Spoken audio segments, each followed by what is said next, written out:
We have returned to a very familiar place. The Good Place Season 3. If you have not watched The Good Place Season 2 or 1, there will be a playlist to our reviews of them, so go watch it.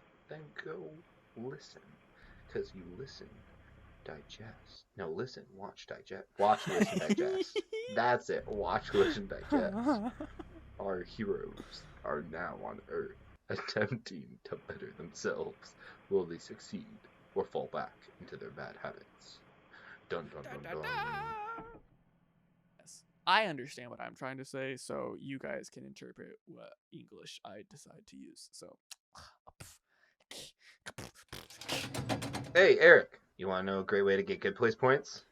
yes, sir. If you hit that subscribe button and turn on that notification bell, you got to give it a good tickle tackle to the Noted Podcast on YouTube and follow the Noted Podcast on Spotify. You'll get a ton of Good Place points. And you want to know what's great about good place points is that it allows you to go to the good place, because you wouldn't want to go to hell, right? You know, you don't want to go to the bad place, right? So you gotta go subscribe. You get more points. Maybe using old school Christian scare tactics isn't my best idea, but fuck it. Go hit subscribe and follow or you're going to hell, okay? Jeez, God, goodness. Do it now!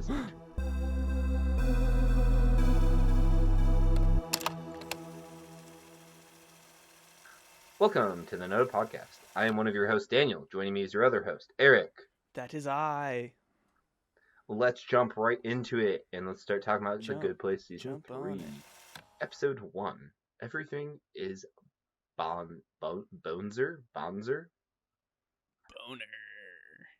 Oh, all of our humans are back on all of our humans are back on Earth with their afterlife memories. With their afterlife alternative carbon. With their afterlife memories wiped. Just one sec, guys. I need to take a second. Okay. Michael saved them all from their initial death.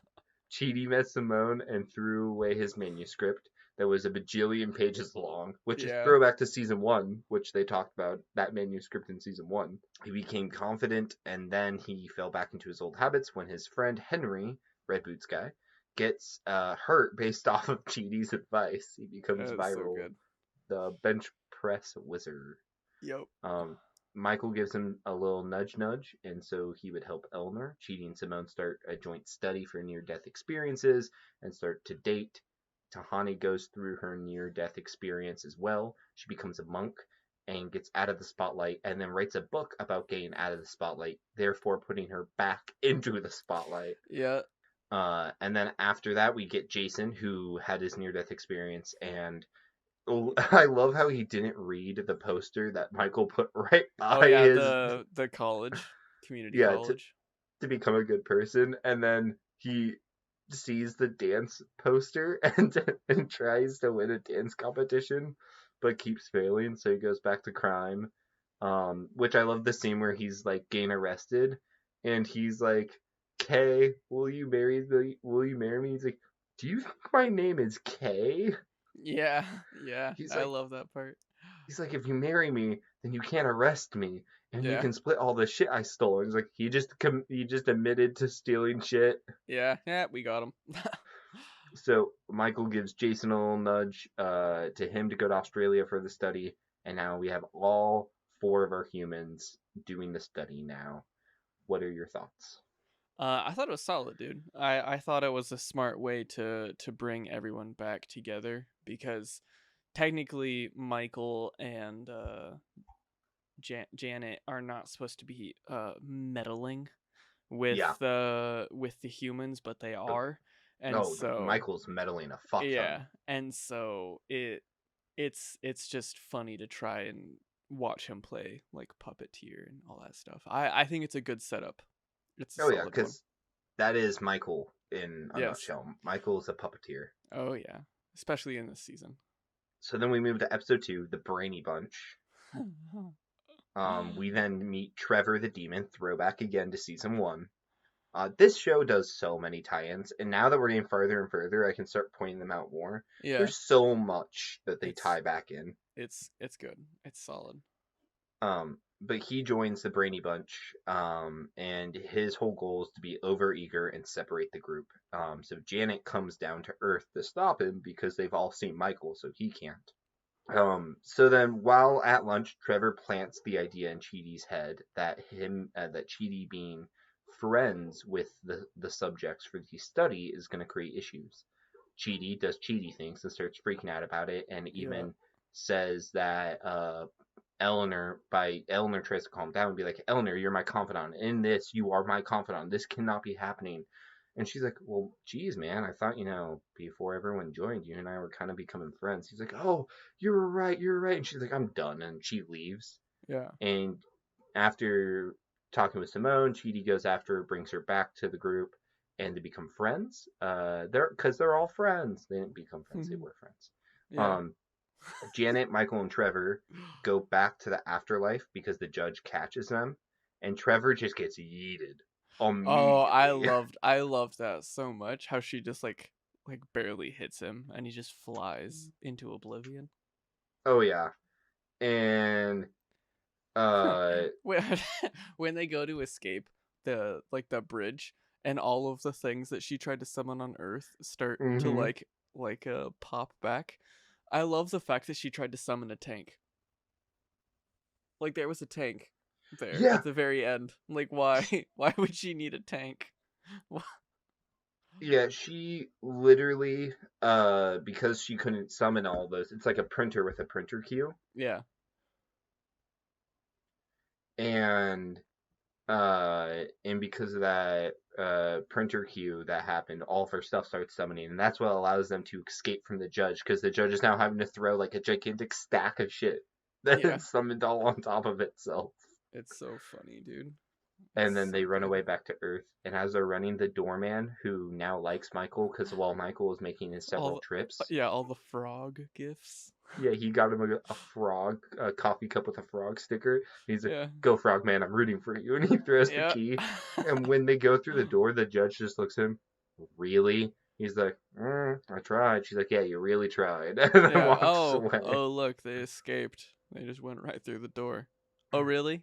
Nice.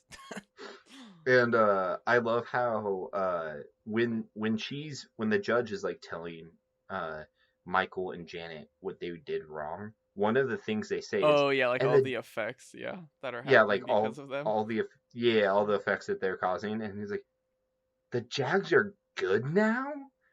He's like, really? He's like, yeah, and Blake Bortles is like elite. He's like, really? He's like, well, I don't know. It's being debated amongst experts, Yeah, and and they don't even know. yeah, I love the fact that this show started with the Jags being bad, and that was like their running joke about Jason. And Yeah. now the Jags are good. They're like they found a in universe way to explain the Jags are good, and it was that an afterlife immortal being messed with With the fabric of reality. yeah, That's the only way that they were good. dude, I love the Jags jokes. The Jags are just the gift that keeps on giving. You get lots of bits of her trying to summon stuff, Yep. but she can't, and so she's Michael's like, Janet, this is going bad. We have to do something. We have to do something. She's like, Michael, I need to know if he finishes the sandwich. yeah, because he made a sandwich and she doesn't know what if he finished it or not. Yeah. I And need then to know. she's like, why do humans wait? They waste all their time waiting. This is taking so long. Third episode? Yeah, Okay, so the third episode is called Snowplow. Pretty much the premise of it is that Michael and Janet see that the humans keep on getting like stuck on things. They got caught interfering by the judge, and so they start watching them instead, like monitoring them instead of like mingling with them. yeah, And this is they buy Eleanor a lottery ticket in this one, yeah. correct? And this is also the one where they have dude, it's a smart. Do you remember this one? The smart board? Oh yeah, The thing that's just completely inconvenient. That yeah, makes and no sense for them to have. I love it because they're like, what do they call it? A smart board? They call it Yeah. something, I and think it's called the smart board. they're like smart board, celebration, and then Tahani tells her that she's getting Yeah. engaged. Yeah. Dude, it just like the things that they get because Janet and Michael are just like giving them everything to like make them easier, like Yeah, make their existence easier so that they can they're learn ethics and everything. exactly because It's they're a so snowplow for the group. yeah, it's just so funny to just get everything else out of the way so that they can learn ethics and get more good place points. Yeah, did you like the Blake Bertles? Oh yeah. The big stuffed bear that Janet put a Blake Bortles jersey Yeah. on to give to Jason. I loved it so much. But you said at one point to Hani, she finds a relationship. Like that was one of the snowplow things because they for some reason everybody starts to get kind of good, so they throw things at them to try and like keep them together, right? Well, what happens is that Tahani gets horny and wants to fuck Yes. Jason, Right. and they don't want that happening because it might disrupt the flow of a group. Right. And so So they throw a Hemsworth brother at her. yeah, her ex-boyfriend. Yeah. Do you actually know if he's a real Hemsworth? I looked it up. He's not now. Oh, tough. So the whole bit is that he's the unforgettable Hemsworth brother, Yeah. and that whenever you talk about his siblings, like He he just gets breaks down. pissed, just like But he Tahani does. Yep, and the thing is, it's not like he's worthless or anything. He is a doctor who works on babies, and Yeah. Yeah. Very accomplished. he's extremely like chiseled jawline, like 6 foot plus, Yeah. like super like ripped, but he thinks he's boring. He's like, God, no one want to talk to me. I wouldn't want to talk to me. Yeah. Woe is me. But in this hmm episode, we get a lot of like time skips. We get like a couple months, like up to 6 months, and then we get like a whole year, right? And Tahani is now like getting engaged and is throwing a giant party. And Eleanor freaks out about like the group separating. So we kind of get a drunk speech kind of thing. Well, instead of the group being like, "Oh, yeah, no, we'll stay together," right? They actually like, "No, we're going to leave," kind of They're thing. like, yeah, they're like, we Never mind. appreciate that this meant so much on you, but this is a good stopping point. Yeah, life goes on, Eleanor. It's okay. Right? And And Eleanor's then like, no. yeah, and so shit happens and episode progresses. But then um Michael and Janet get caught in the winery opening a door, a magical portal door. And the four humans are just standing in the room like, "What's this? What is this?" And then that's the end of the episode. They get kind of they Janet and Michael got caught. So now humans know kind of thing. It's like Yeah, dun because they dun overhear them talking about the dun. points total Yeah. as well. And so it's a whole cuz they're alive. They're not dead. So it's fucking insane. It's crazy, dude. Yeah, and they now know. It's like the equivalent to this, and because I live in America and I grew up in Christianity, I'm going to use Christianity, but it could be any religion. Just imagine like you and your buddies, like you get in with a group and you're all hanging out a lot and you're helping each other move forward in your life and you're having a big party and then you see two people that you've all seen, one guy that you've all seen separately and one person that you've seen together once, and they have a gigantic magic portal. Like two angels pretty much come down and are opening up a portal and are talking about heaven. And you're like, what the fuck does that mean? Two Catholic vampires walk into a bar. Two Catholic vampires walk into what? two Catholic vampires walk into a bar. What do you do? You cry. Right, then stabs them. This is episode 4 is one of my favorite episodes, just so you know. I think it actually might be my favorite episode. Really? Jeremy Bearimy? Oh, this is such a good episode. I agree. I thought you were talking about episode 3. No. Jeremy No. Bearimy is one of the best episodes in the season. Jeremy Bearimy is amazing. So, at the end of the last episode, like we said, they got caught, right? So at the beginning of this episode, everything needs to be explained to them. Like how that like they died and they had like, you know, hundreds of years in the afterlife and, you know, a bazillion different reboots and all that jazz. And the way that they explain it is a cursive writing of the name Jeremy Bearimy.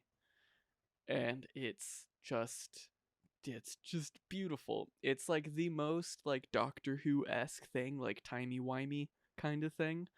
And dude, it makes me so happy. When Chidi is like, what is this? What's the dot? What is that? What is this? And he's just like, sometimes it's just you know, everything and nothing happening all at the same time. It's like it's just that little. It's just we can't explain it. We don't know. And And he's Tuesdays. yeah, and And 4th of Tuesdays. July. Yeah, and then Chidi's just like, this broke me. Out of everything, that dot right there, this broke me. It's so funny. Um, but they all splinter off, and Janet and Michael go off and write the manifesto of essentially season 1, 2, and everything leading up to where they are now in season 3. Yeah. Eleanor goes on a wild goose chase to chase down a guy to give the wallet that she found in a cab, right? Yep. And so she goes to his house, finds out that he doesn't live there. Then that residence is like, yo, can you actually drop off the stuff that he has at my house? And then she finds out that, you know, he's an awesome, caring dad and blah, blah, blah, blah. And then it's just so many things. This is my favorite episode. But Chidi breaks down and gives away This is my favorite part of the episode. everything. Yes, he has a total everything breaks. He goes to a park and this drug dealer walks up to him and he's like, "Yo, like, do you want to talk to God or something like that?" Yeah. And Chidi's just like, "God is dead. Nothing is real." Or he just goes at it and he's like, "I was just trying to sell you drugs, man. You know, you were the one who made it weird." It was so good. It's so funny. The first time I watched this, the first thing I noticed was Chidi's ripped. Like the dude is surprisingly jacked. Dude, he's been like this since season 1. Yeah, they make jokes about it, but you never see him with his shirt off. So you're like, oh, he probably has like good biceps. No, like full washboard abs. Like full just jacked. I'm not gonna lie. I don't like it. I don't think it fits his character. But he's a man in Hollywood, so he kind of has to be. No, I know. Yes, that makes sense. But I kind of low key hate it. Every time that I saw him either shirtless or in like a tight shirt, I was just like, this is not Chidi. This is breaking the illusion. There's no way that this man who is so indecisive would be a gym rat. No. You want to know the reason why? Why? They it's an offhand joke in season 4, so I don't mind spoiling it. But Jason's like, why is he so jacked? Because they're trying to carry Chidi, and Eleanor's like, so one day when he was a kid, when he was like 12, someone told him that if he does crunches, he won't. If he does crunches, it eases his anxiety, so he just never stopped. That's funny. So he's jacked because he thinks it's gonna help his anxiety. Yeah. That's rough. That's tough. That's that's such a stupid reason. But it's like also something so neurotic that his character would do. Yeah, kinda, I guess. I'll take it. Tahani and Jason decide to give all of Tahani's money away in this episode as well.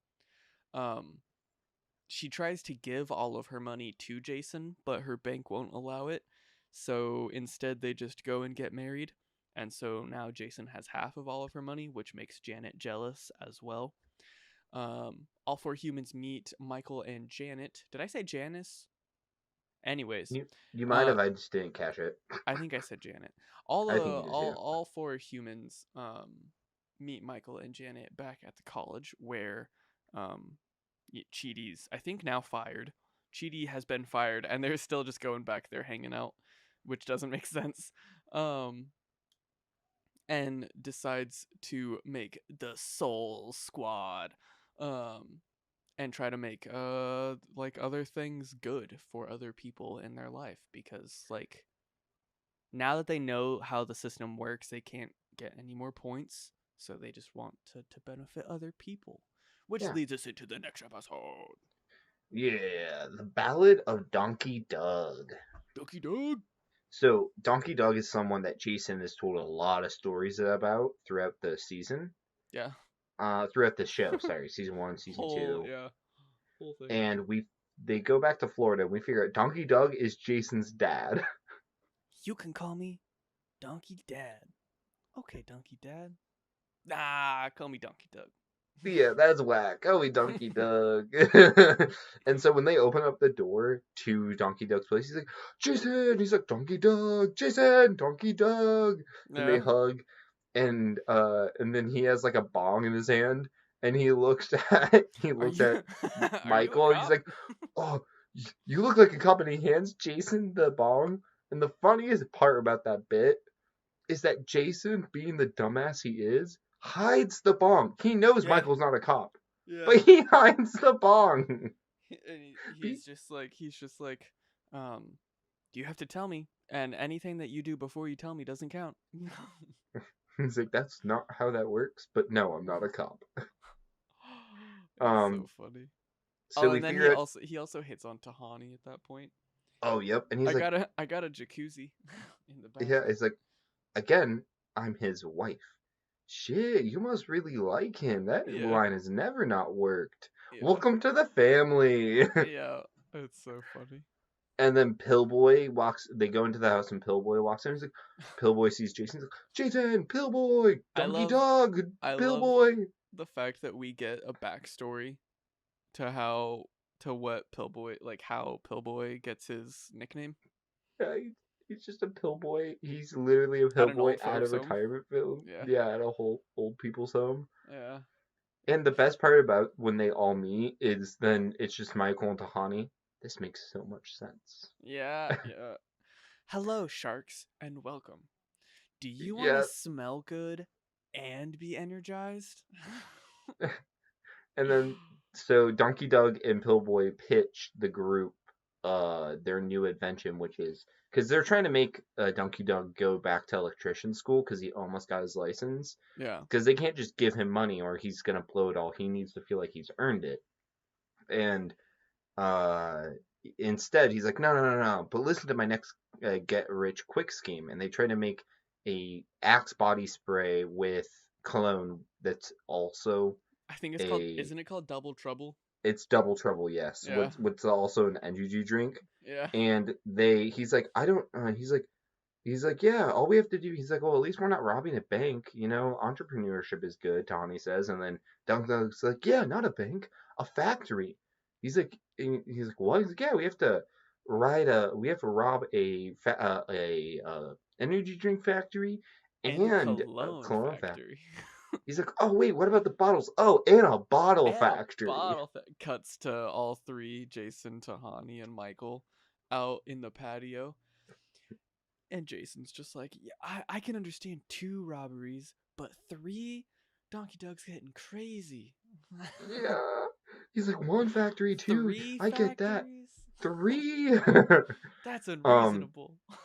Yeah, and so they decide to give up on Donkey Dog, but to go help Pillboy. So they convince Pillboy that he's from NASA. They're from NASA, and he needs to continue to work his job and be a good we person. Michael's like, we need you to report here every day and take care of these people as best as you can. We need you to do your job. And And he's he's like, just okay. like, okay, yeah. And Tahani's like, you don't need any more reasoning. He's like, no. Do you want to tell me more? And she's like, not No, not really. no, not really. I don't want to. Okay. And so Jason Oh, helps dude. Donkey Doug rob the factory, but then Yeah. Donkey Doug does what his father did for him, and he's like, Yeah. and hopefully you will for your son. And he's like, hopefully not. And then Yeah. he turns himself into the cops and distracts the cops while Jason runs out the back. Later in the season, Pillboy returns in one part, and he's just like, "What? 1 second, I was nowhere, but now I'm here in a hot tub, drinking this drink, and it's nice." Yeah. So Oh, while sorry. this is happening and Yeah. they're in Florida, Eleanor, Chidi, and Janet are working on a way to help Chidi break up with Simone. Because now Chidi can't be with Simone. Because they have to go to their soul squad, and he's like, well, I need to break up with her. He's like, but I don't want to. So Janet makes them a simulator that allows Chidi to run over simulations of how to break up with her.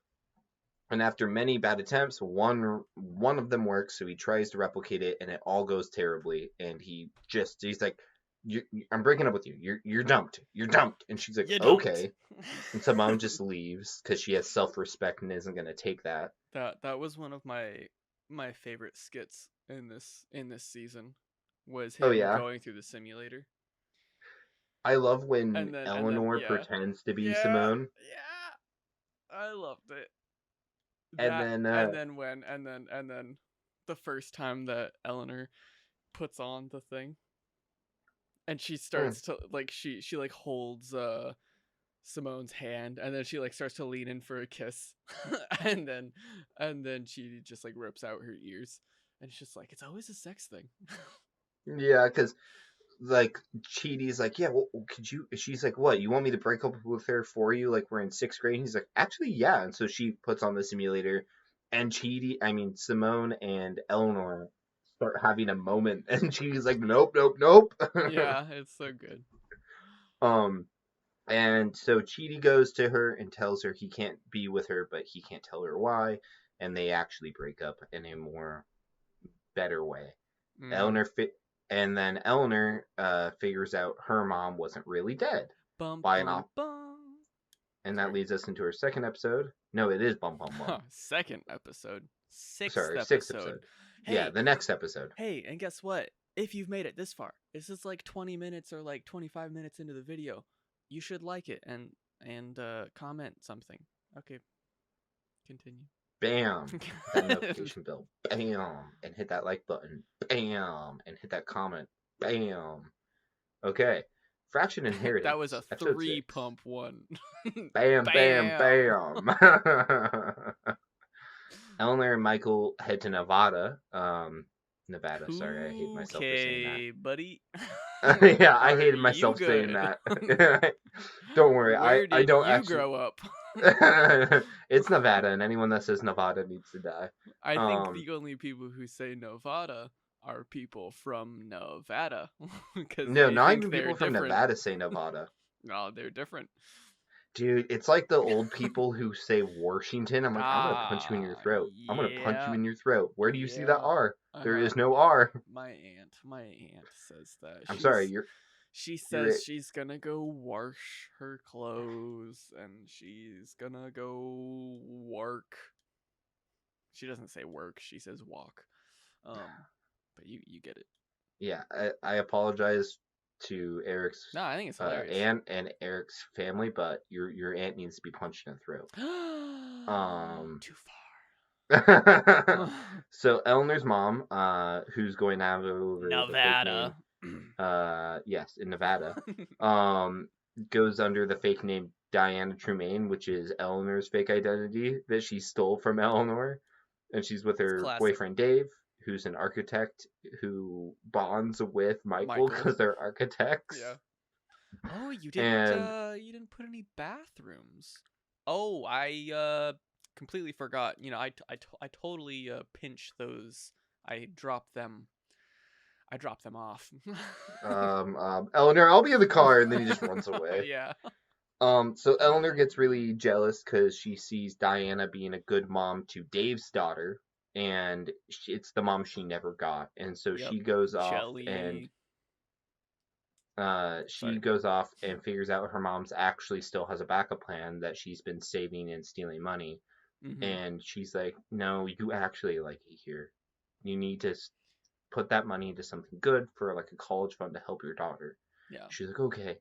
And so, and then we go cut to across the world while, uh, um, where Chidi, The rest of Tahani, and yeah. Jason and Janet are at her sister's art show trying to fix the relationship between Tahani and her sister Camilla, because if the reason Tahani didn't get into the good place was super tied to Camilla, the same would be assumed for Camilla. And after getting a huge fight, Tahani realizes Camille's art by looking at one of the paintings is dry. Her drive Boobs. comes. Yeah, boobs. They keep calling them boobs throughout the whole episode, but Tahani realizes her artistic drive came from the conflict between Tahani and her because their parents were always a unit, pitting Tahani and Camilla against each other. Yep. They have a nice hug. They make up and fix that, and After an axe goes through the table. yeah, they throw eggs. Axe Yeah. goes to the table. Yeah. It's a whole Yeah. thing. But it's beautiful. It's good makeup. It is. It's good. It It's good is. sibling rivalry ending with good times. Love. Um, Love. and then at the end of the episode, while in the car driving to the airport, or driving somewhere, Eleanor and Michael are talking, and Eleanor's like, the reason she can't, she's like, I'm glad my mom's doing better, but it still hurts because that's the mom I wanted. I never got that, and her mom and dad are the reason she can't love anyone, and she's not capable of love. And then Michael is like, ooh, actually, and reveals that her and Chidi were in love in one of the reboots. Dun dun dun. And that leads us into our next episode. Determinism.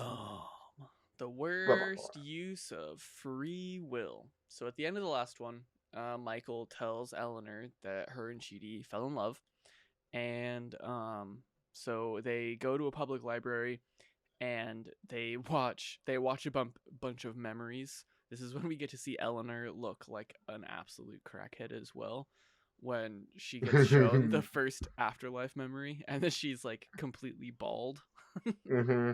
And Her it teeth just, fall out. yeah, it's really fucking disturbing, I'm not gonna lie. It is, and she It has to eat like a banana and drink Yeah, water, and it then was like she's the all first good. like 5 seconds of the show was just like, well, now that I've shocked you, the rest of the Michael says, now that I've shocked you, I think you'll take these next memories a little better, and it's so funny because Yeah, because it also shocks apparently, the viewer.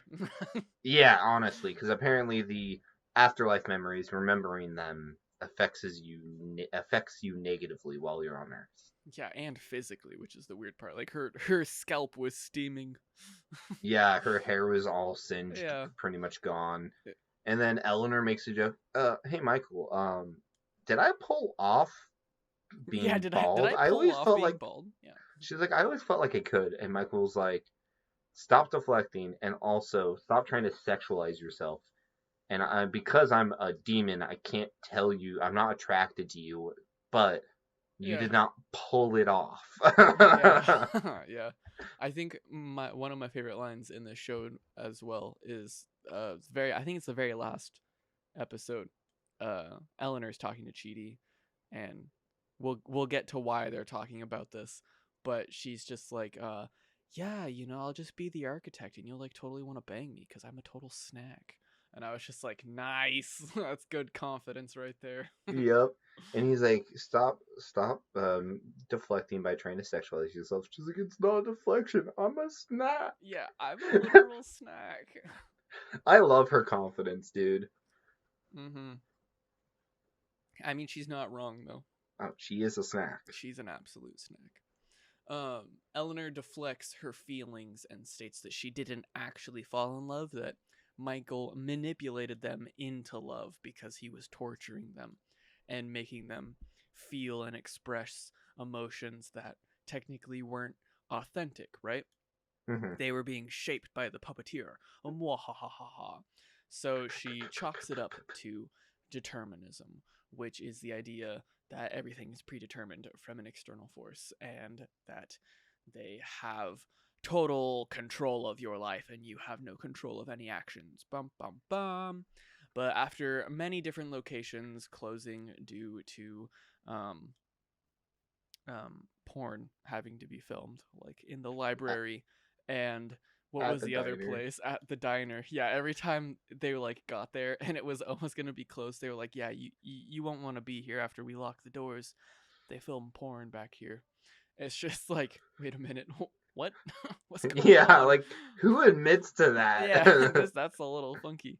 But Michael convinces them um, that there is free will, and he uses his free will to pick up his friends and make good use of his time. Right, like he gives her examples, like he pours iced tea or like he pours a drink on her, and it's like it is my free will to do what I want. Right, and it's just And kind of then cool. yeah, and then he says the line is like, "I'm gonna go pick up our friends," which is the absolute worst use of free will, but I'm Yeah, gonna do it because I care for them. yeah.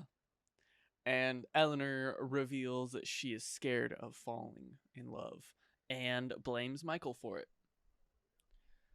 She And does. She and and does. apo- and then apologizes. Yep. That So, that is it. what do you think of determinism? I think it's interesting. I don't really know. I mean, I think in general free will is a funky thing. Yeah, Um Simply just because I think determinism comes down to what you believe in. Um, I think like with religion, of course, um, really steps in with determinism. Um, because you know if you believe in a god or a plan, then I would imagine determinism could be easier for someone to agree with. Um, I how do I say this? I don't think that determinism is completely true, but I think that our future is predicted and is the outcome of our past, because causality, the things that oh we yeah, do, of course, which and I mean, I know that you can't really say that that's determinism, but like everything in your past shapes your future, so you can make determinism like that's how I see determinism, I guess. Does that make sense? I know that's not yeah. exactly what it is. Like, I know, like, most of the time with That's your determinism, thoughts on it's how it like, works, not actually. You don't agree with determinism. That's your just look on life. yeah, well, no, just in general, like, determinism is like when people think that, like, someone's like controlling, like, someone else is controlling your life, right? Yeah, an external force beyond your control Yeah, is determining everything and manipulating your yeah. actions. See, I don't think that there is a someone. I just think that it is holistically like life controls things that happen to you because that's that's what happens. um and that just depends on how you treat it, how you go about Hmm. it. Which is, I don't know. Yeah, I don't think that I anybody's controlling my life, but yeah making decisions shapes your future. So yeah and everything you interact with, everything you do, obviously impacts what you do next. Like yeah. we the way you grow is learning from your mistakes. Yep. Um, but the concept of determinism as a whole, I think, is bullshit. I think it's just a nihilistic point of view to look at life when you've given up on life and you're beaten down. Mm. I think it's an excuse for wanting to ignore the shit things that's happened to us and feeling like there's no way to move forward. Um, And that's my mindset on nihilism. Whether determinism or nihilism is actually true, like being like everything's shit, nothing works, or I have no control over anything. Whether or not those are true facts Yeah. are we cannot determine. But if they are, what's the point of looking at life that way? Because that's just depressing. Well, I don't We think that might as well you. just go about our life the way we do, Yeah. and then we'll figure out when we die if that was true or not. You know what I I, mean? Like, yeah. there's no point of there's no point in feeding into it, I guess. I Which is think why I with think it's an excuse made up by people like Eleanor to deflect their feelings of what they're handling. I agree. I do also think that it comes down to like attitude as well though. Because I think Yeah, that if you were to have Eleanor's attitude and believe in determinism, then yeah, that'd be a pretty shitty way to look at life and stuff like that. But that's just because she's looking for a cop out. I think that yeah. if you were to be a happy person and think, or not a happy person, but just like a human, I don't know, not think of it as like a nihilistic thing, but like determinism. I don't know. I think that it could. I don't know. I I'm just playing pers devil's advocate for this reason. oh, I don't oh really no know. no. I get what you mean. I Yeah. personally don't see I from my perspective don't see it in a way that anyone would truly believe in it without it being a like A hindrance. nihilistic a nihilistic point of view, to be honest. Or like a Really? well yeah, because the whole point of it at the end of the day is like I have no control of what I do. So nothing I do matters because something's going to like it is taking yourself out of the equation and it's just an excuse. I don't think you can truly believe in it without having that mindset. Because if you don't have that mindset, then you're kind of going against it in a way. But to quote what you did say earlier, like not to quote, but like to build off of what you said about like our actions, like how your mindset affects it. There's a quote from a book I saw that was one sec, let me read it. If you always do what you always did, you will always get what you always got. And I think that's a beautiful quote where it's like It the same is time. what it is. Well, it's really what it is like negative people who are like, oh, everything always bad happens to me. My life sucks. I never get the job I want. I never get the girl I want. I never get blah blah blah blah blah blah blah blah blah.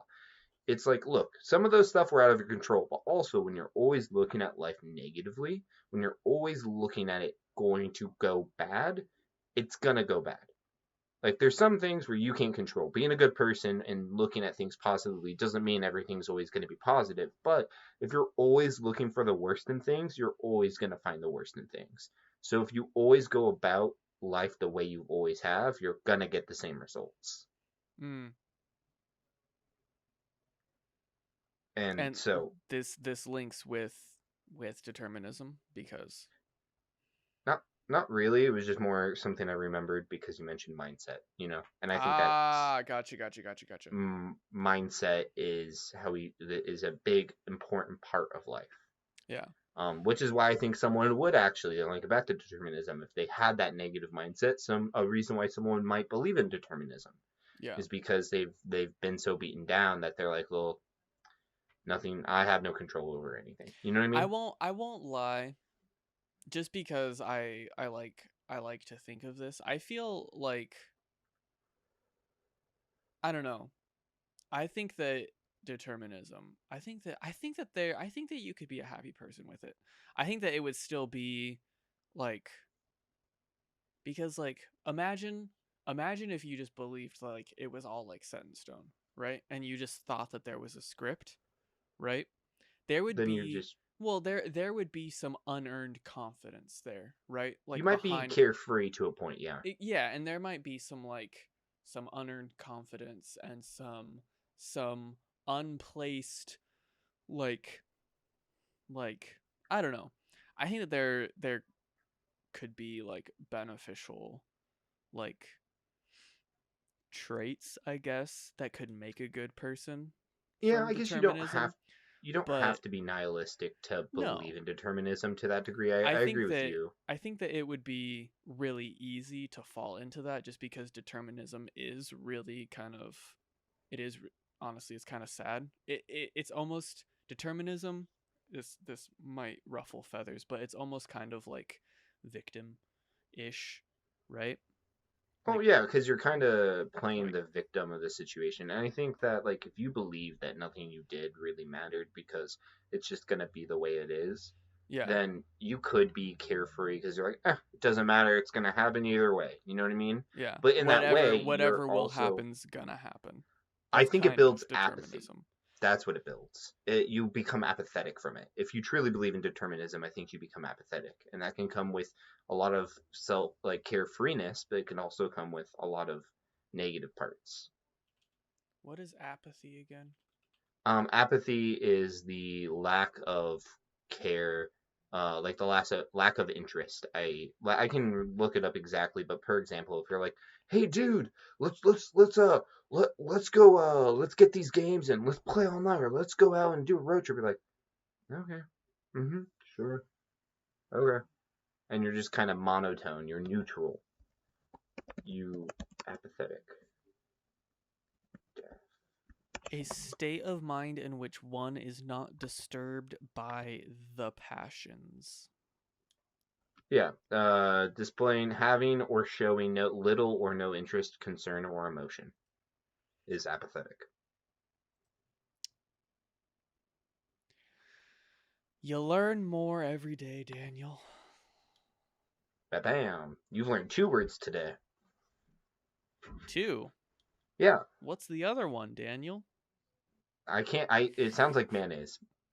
I It's don't know what. it's malaise. Malaise. Okay, you want to hop into the next episode? Yes, sorry. You're Episode good. 8 is Don't Let Good Life Pass You By. Our group decides to take the Soul Squad to the next level by trying to find a blueprint of the best way to get as many people to the good place as possible. So, why not go to Canada? Because they're the best people, right? Canada. Yes. We get to meet Ooh, the Canada. beautiful and infamous Doug Forrest Forset. Forsett. He is the man, the mythical creature that is on Michael's. He's in Michael's office. He's the dude who figured it all out. Tripped on some shrooms and said, "Whoa, I got the system down, guys. Follow me." But oh Florida. no, we find out in this episode that guess what? It doesn't fucking matter. And he doesn't even actually set the standards to make it into the quote unquote good place. He's just a happiness pump. He's just a pushover. He just does what everybody says to do and he Mm-hmm. gets points for it. But it's not even enough points for him to actually get into the good place. Then it pisses me off. And some of the stuff he does is He just lets a kid he'll, shit on him. yeah, yeah, he drinks his own Not composted literally. filtered water. Oh yeah, he drinks He, his own piss. yep, he tests makeup on And he himself only instead of animals. he only He, eats radishes. yep, and lentils. He takes in stray dogs. Every stray dog. Yeah, not just one or two, every stray Every dog. stray dog. He lets a little psychopath, the kid you were talking about, walk all over him, like Yeah, at one like point in the take show. off your shoe. Yep. And he's Throw like, give your him the shoe. And shoe. he's like, and Michael's like, I don't want your shoe, Doug. And he's like, here, give me your shoe. And then takes the shoe and then throws the shoe into the forest and then rides away. But in this episode, a lot of things happen, right?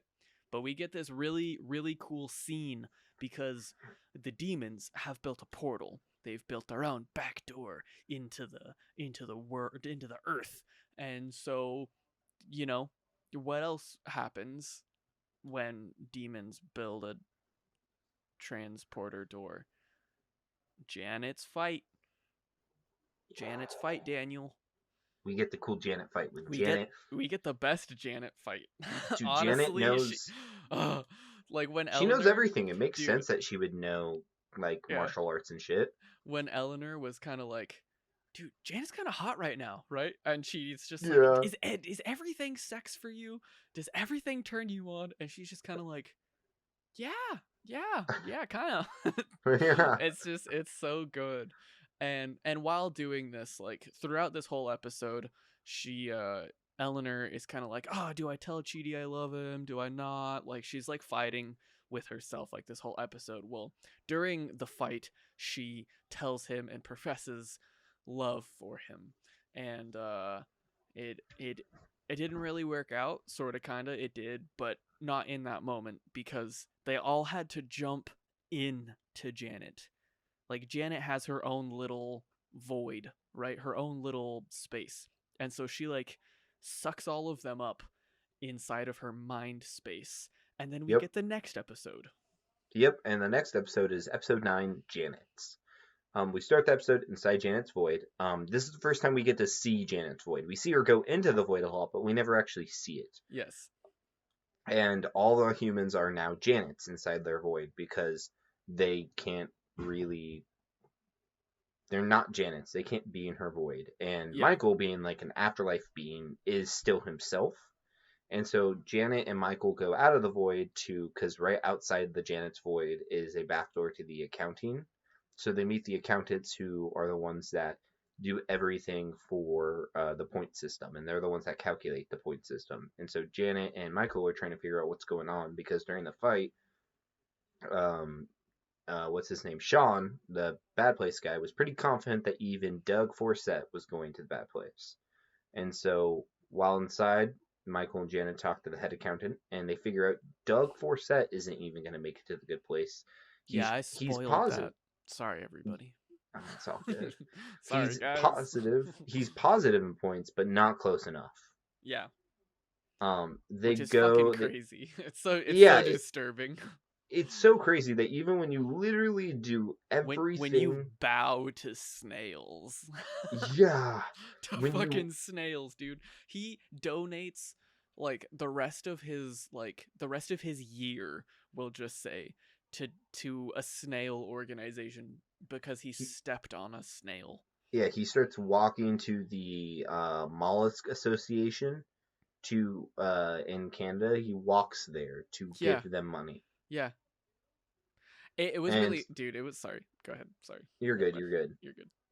And so we figure out that they've been that no one's been put in the good place in 521 years. So Michael thinks the accountants have compromised the bad place, and compromised the accountants, and the bad place has hacked their point system. Yep. During this, Chidi tells Eleanor he doesn't feel the same way she does, while they're all still Janet's. Yeah. Which is the best part of this episode. Janet, really the is. actress Janet that She's plays playing Janet, all of them. yeah, and you can tell like they all have their little like their little mannerisms. Thank you. I got you.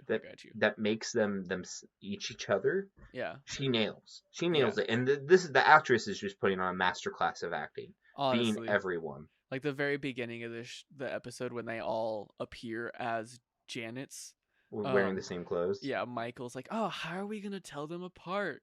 And like, Eleanor and Chidi, you might not be able to tell apart, but then Hani, you can tell because she's like looking down at the clothes, like, "Oh, what am I wearing?" And then Jason is just pointing at Janet's boobs that are on him and are just like, ha ha ha ha ha ha ha. And Michael's just like, yes, that is Jason. Yep. And it's so funny. When Chidi pretty much tells her, hey, that you did fall in love with a Chidi, but it's not me Chidi. Yes. And then gives the classic example of multiverses. When you take a boat and you replace plank by plank of the boat, is it still the same boat? Yeah. And so Eleanor freaks out and loses her sense of self. Chidi then, and while this is happening, the void is falling apart. It's about to explode, and Janet's like, "Marbleize me, Michael, marbleize me." And Chidi's helping Eleanor find herself sense of self by telling her things about her, and then eventually comes into Chidi confessing his feelings for Eleanor, saying all the positive things that he likes about her, and they kiss, and they both become themselves now. They're no longer versions of Janet, but they are the actors playing those characters. Yeah, they are. So they are themselves. Yep, and the void, it stops the void from collapsing, but because of that, because now they're all them. They all get thrown up. Yep, and before that happens, Tahani and Jason go off on a little walk while Chidi and Janet and Chidi and Eleanor are having a conversation. and they find a big screen that is like the search engine of Janet. Yeah, they practically found her brain. Yep, and Jason's like, TV for Jason, TV for Jason, and Jason shows up, and they figure out, we knew this, but they figure out Janet's in love with Jason and were married once. Yeah. And after that, they all pop out of Janet, and they have to make a run for it because they're fugitives, and Michael on his way out steals the Book of Doug's to Book of Doug's. Yep, to have proof of the point system being faulty. And so we hop into the next episode. Dude, we got 3 I second know. episodes. Episode 10, Book of Doug's. Book of Janet Doug's. to Hani, Jason, and talk about Janet's feelings for Jason. After lots of frustration, Janet and Tahani get divorced. Okay, Tahani first of all, sir, this episode takes place in a mailroom. Oh yes, in the good place. Yes. And they know it's the good place for a couple of reasons. It's actually the good place. Yeah, because it's a section of the good place where all the points get sent off to the bad place or good place from accounting. Yeah. And when they're there, they can all smell their favorite smells. Yeah. Like what makes them the happiest on earth is what they smell. And then they also can't swear. So we know they're in the good place now. Yeah. So while this is happening, the B plot of the episode is Janet and Tahani and Jason talking about their feelings. Tahani rips the marriage certificate for Tahani and Jason. Jason gets sad because now she reminded him that he's dead. Janet is frustrated and doesn't want to talk about her feelings. Tahani just wants Janet to be happy and wants Jason to be happy, and she loves them all. They all hug it out and appreciate it, and they cry together. Yeah, I like this episode, and I don't like this episode, simply just because it was just kind of like everybody flirting with each other again, and was just kind of like cool, sick, great. And then Michael gets like an epiphany at the end. I felt like this episode was really filler-esque. It was definitely the weakest of the episodes, just because they were at like a lull. They're like, where are we going now? And they just needed an episode to like push the plot forward in an uninteresting way. Like pretty much, it's an episode where it's like the episode in season 2 when they're about to go to the hot air balloon to the good place. Oh yeah, where they redirect the story to the next spot. I mean, they do that with every season almost, where you really think the story's gonna turn into this direction. And then it's just like, pivot, nope, haha, gotcha. Yeah, and it's not a bad episode, but it's definitely the weakest. No, it is definitely the weakest. It does have a good quote in it, the 3 Oreos away. Yes, because so we get a lot of cute and Eleanor cheating moments, which I'm not going to go over it specifically, but in one of them, Eleanor's freaking out because she's trying to break the door that leads directly to the good place, but humans can't go through it because the only way they can get to the good place is if they actually earn it. Yeah. And so there's the door. She's trying to break it open, and she looks at Chidi. I'm freaking out. He's like, why? He's like, that door is what? 3 Oreos? 3 Oreos away from the good place. Dude, when she said that, I literally was like, when I go to Safeway, I'm getting some Oreos. That is now my favorite way to measure shit is by Oreos. Oh, yeah. Nice. Michael calls the Good Place Committee, and we finally see actually people from the Good Place. Yeah, they're all punchable. Yep, and tells them the Bad Place hacked the system. But we realize the committee... Yep, the committee is useless and can't get anything done quickly. It's bureaucracy at its finest. Oh, 100%. It's disgusting. And so Tahani gives Michael an idea that the reason the point system doesn't work is because there's so many unintended consequences for good intentions.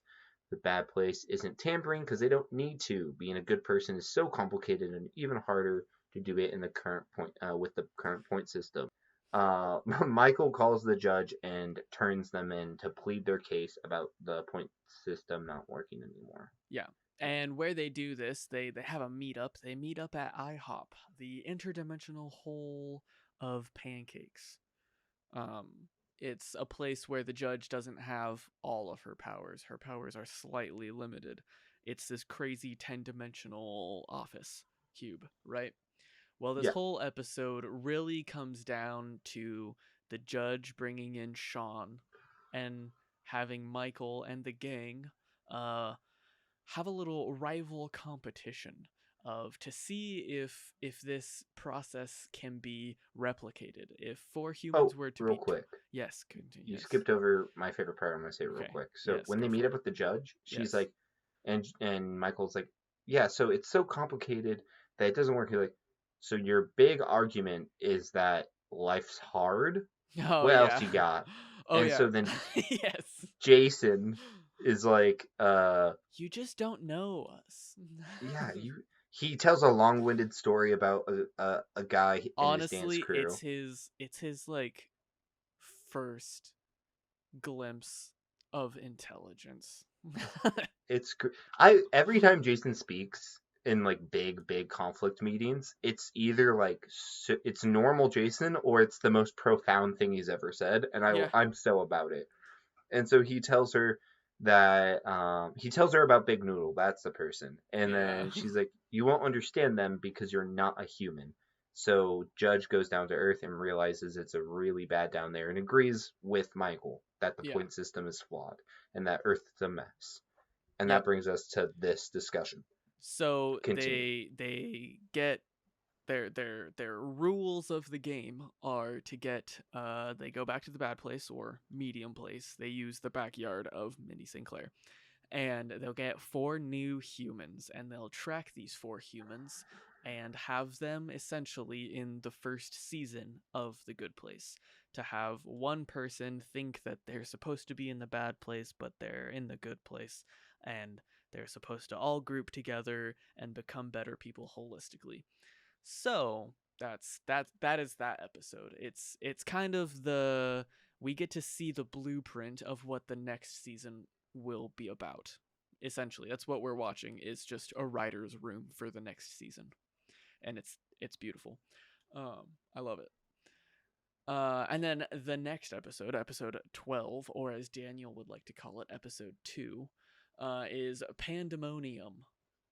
So ending with episode 11, we get that whole cool setup, right? So then 12, Yeah, because Michael, now they're gonna do the experiment with four yeah, new yeah. humans, So they go all to that good Mindy jazz. St. Clair's. They make the quote good place, and they have all of the preparations set up. And then right before the first human is about to say or about to be woken up and like say, like hello, you're welcome to heaven, Michael has a panic attack, and which then leads to Eleanor jumping in and being the lead architect instead of Michael. So we meet John, who is our first human. He used to work as a paparazzi gossip writer, like TMZ kind of dude. He used to stalk and follow around Tahani. So that's like conflict of interest, you know, that Sean has given the group. And then we have Simone. Dun dun dun, Chidi's ex-girlfriend. That's not fair. That all another conflict of interest. So now we know what Sean's big plan was, is to not let the original group like get over the next group that they send in, kind of thing. And then pretty much what comes down to it is that Chidi is like, yo, um, this won't work because I will remember all of the things that happened with my ex-girlfriend. So you have to erase my memory. Dun dun dun. And Eleanor's like, no, because then we'll lose our relationship. And then Chidi's like, yeah, but we've fallen in love a million times. And she's like, yeah, we can do it again. And then that's when we get the infamous line of like, she's a snack. Um, and then the season pretty much ends with like a real true ending compared to like season 1 and 2, because season 1 and 2 end with like a flow into the next season. This one really like hard cuts. It's like she ends with like inviting Chidi into the good place, Yep. which is like a full stop but also like an amazing start for Yep. season 4. And I think this is one of the reasons this is my favorite season, is because it's like concise with story writing, and there's not really like a lot of bleed through, if that makes sense. Does that make sense? Yeah, I mean Like it it picks leads up. directly into it, but I Yeah, do get what you mean. Like it's not a cliffhanger ending, yeah, it and it picks up. feels like a And satisfying ending. yeah, everything that it picks up from season 2 ends in season 3, and almost everything that starts in season 3 ends in season 3, besides the plot for season 4, which is, I don't know. I yes. I understand what I'm trying to say, so you guys can interpret what English I decide to use. So I don't know if you mentioned it real quick. When Simone showed up, the judge was like, because I was a dirty trick Sham choosing Simone as one of the test subjects for their experiment to see if humans can improve when you take away the messiness that is being on Earth. That's what the whole next season is going to be about, is them having these test subjects trying to prove that the point system is flawed and that humans can improve despite what the points they get on Earth if yeah, they are given to the to opportunity. yeah, to replicate the season 1 outcome. Yeah. Yeah. And so what they do is they erase Simone's memories up until the point where she met Chidi. Yeah, So then so she doesn't know them. her all of her memory is essentially erased from season 3.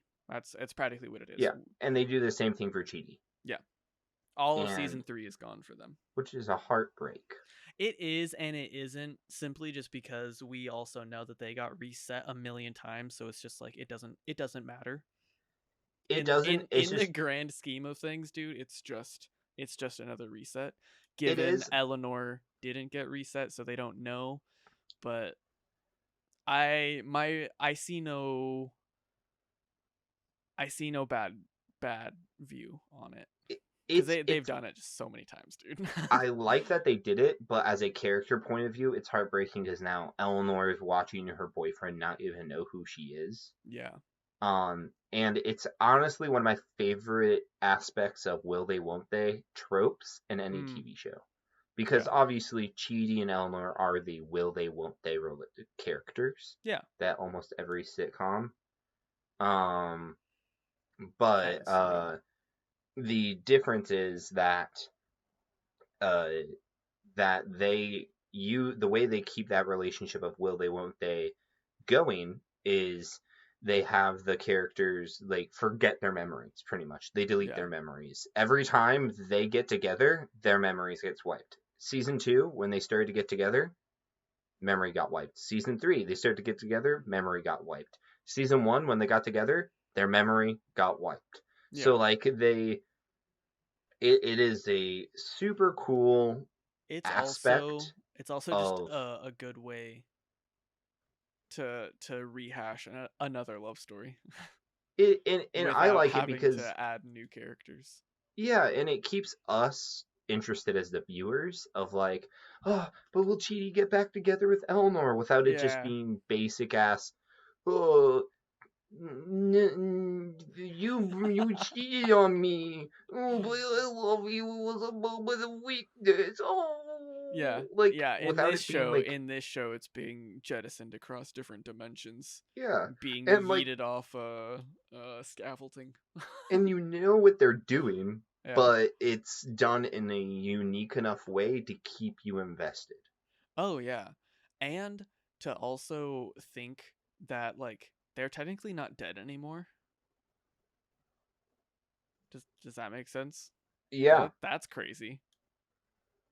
That's yeah, no, they're insane. They're still alive well, technically. no, they died. They died. When? When they go into the Janet Void, she says, "Hey, I have a way that," because all the demons start invading the place after they stop the first wave. The reason she brings them to the Void is to get away. And Yeah. when she says that, she's like, "And you all will die on Earth." And she's like, "Wait, what?" And then they all go into the Oh, Void. I didn't So catch that. they're all That's dead on sad. Earth. Dang it. Dang it. I thought they were still alive. Sorry to break your heart there, bud. No, no, no, no, no. No, it doesn't break my heart because I just missed something. So, that's okay. Yeah. Because Um. if I would have thought that they were still alive going into season 4, oh dude, that would have skewed all of season 4. Yeah, no, that is how that explains it. They're all Yeah, good. yeah. So how would you rank seasons 1 through 3? Right now I recency biased. I don't have a full picture, so newest one, best one, season 3 goes number 1. Then I would say first season, second season. Yeah. I It's love the first season because it's untouched. Like you don't get any behind the scenes. It's just what you see is what is correct, and then every wall breaks after the first season. And I liked season 2, but it just felt like back and forth a lot. Um, but season 3, we just get character development and story progression, and it's so good. It's so solid. Yeah, I love all of them, and I Oh, love same. season 3 a ton. And at first, before watching this, I thought season 3 was my like least favorite of the fourth seasons. Not that I didn't love it, I loved it a ton, Yeah, and it's hard for me to rate it without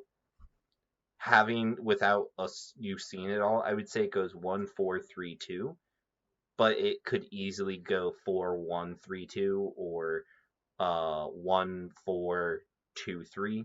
Like I think yeah, 2 and 3 are very close, yeah. just because they're so good. They're all good, and it being at the bottom of the list is not saying the season's bad. It's just like splitting hairs.